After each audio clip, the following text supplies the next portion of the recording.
Bonjour, j'aimerais vous parler aujourd'hui de l'expression « excusez-moi ». Lorsque l'on vient de commettre une bourde, la langue française offre de subtiles variations pour qui entend reconnaître ses torts et présenter des excuses. Les plus courantes sont « pardon »,« excusez-moi », voire « je vous présente mes excuses » qui est la formule la plus soutenue. J'en ai aussi deux autres sous le coude, mais ça, je vous en parle dans une minute. Par commodité, nous ferons ici comme si toutes ces expressions disaient rigoureusement la même chose, même si nous savons parfaitement que ce n'est pas exact. En effet, lorsque deux mots différents existent dans une langue, ils ne désignent jamais tout à fait la même chose. Parfois, présenter des excuses peut nous sembler difficile, voire inconcevable, y compris en situation d'enseignement ou de formation. J'ai déjà vu ça. Par exemple, parce que cela peut bousculer notre conception de la préséance.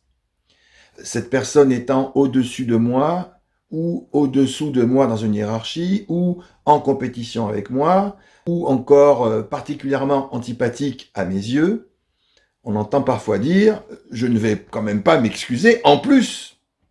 En effet, c'est tellement tentant de faire porter le chapeau à l'autre. J'ai peut-être commis une erreur, mais c'est à cause de lui, est une phrase très souvent prononcée, y compris dans un tribunal. Pour creuser encore un peu la question, j'aimerais vous parler de deux petites expressions qui, à mes yeux, relèvent plutôt du tic de langage et ne constituent pas de véritables excuses. Premier tic de langage, le « désolé », voire le « désolé mais » que l'on place en début de phrase. Je précise d'emblée que ce qui suit n'a rien à voir avec l'emploi du mot « désolé » lorsque, par exemple, on vient de bousculer une personne par inadvertance et qu'on dit juste « désolé » en s'en tenant là. N'oublions pas l'importance du non-verbal. Tout comme une poignée de main donnée sans regarder la personne peut se révéler catastrophique, un « désolé » quasi automatique peut être ressenti comme une confirmation que l'offenseur n'a strictement rien à faire de l'offensé et de ses sentiments. Par ailleurs, il peut nous arriver d'employer le mot « désolé » pour nous excuser par avance de quelque chose. Par exemple, en commençant nos phrases par « désolé mais », pensant adoucir ainsi l'impact de ce que nous allons dire juste après. Alors, soyez très prudents, car cela peut aussi être ressenti comme complètement inapproprié par votre interlocuteur. Prenons deux exemples, si vous le voulez bien. Premier exemple, « Désolé, mais je ne suis pas d'accord ».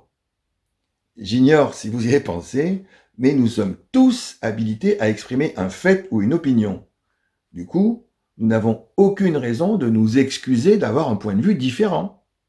Dans un cas similaire, essayez donc de remplacer cela par « j'apprécie votre contribution, j'ai un autre point de vue pour telle et telle raison ». Deuxième exemple, « désolé, mais je ne peux pas venir ». Là encore, nous n'avons aucune raison d'avoir déjà autre chose de prévu pour ce moment-là, ou pour la soirée. En pareil cas, tâchez de remplacer cela par « merci pour l'invitation, il se trouve que j'ai autre chose de prévu, prenons un autre rendez-vous ». Tenez, un autre tic de langage maintenant, le fameux « oups ». En fait, « oups » est un petit mot à la mode qui signifie avant tout « je me suis trompé ». En revanche, il ne dit rien de la personne qui est lésée, ni de notre relation à elle. D'une manière générale, gardons à l'esprit le fait suivant, c'est que l'acte de présenter des excuses est toujours plus ou moins complexe, en ceci qu'il présente deux aspects bien distincts. D'une part, cela suppose que vous reconnaissez pleinement vos torts, mais d'autre part, cela signifie que vous êtes prêt, au moins temporairement, à accorder plus d'importance, ou au moins plus d'attention, à l'autre qu'à vous-même.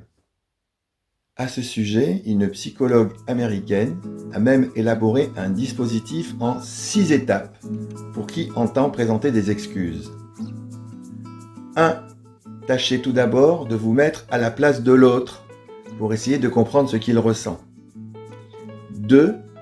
Ayez l'honnêteté de reconnaître pour vous-même d'abord le préjudice subi par l'autre et assumez-le. 3. Présentez-lui très simplement vos excuses. 4. Ce faisant, assurez-lui que vous ferez tout pour éviter de réitérer l'offense. 5.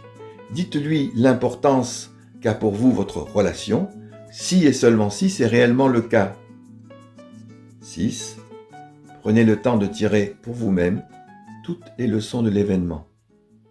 Alors bien entendu, on peut tout à fait considérer que ce dispositif en 6 étapes est un peu exagéré, que c'est encore un travers de psy, mais il a au moins le mérite d'exister et il mérite sans doute toute notre attention. Voilà, si le sujet vous intéresse, vous pouvez vous rendre sur le lien qui est indiqué juste en dessous dans le descriptif de cette vidéo. Prenez bien soin de vous, à bientôt. Si vous avez été intéressé par cette vidéo, c'est que ces 2 livres ont probablement été écrits pour vous.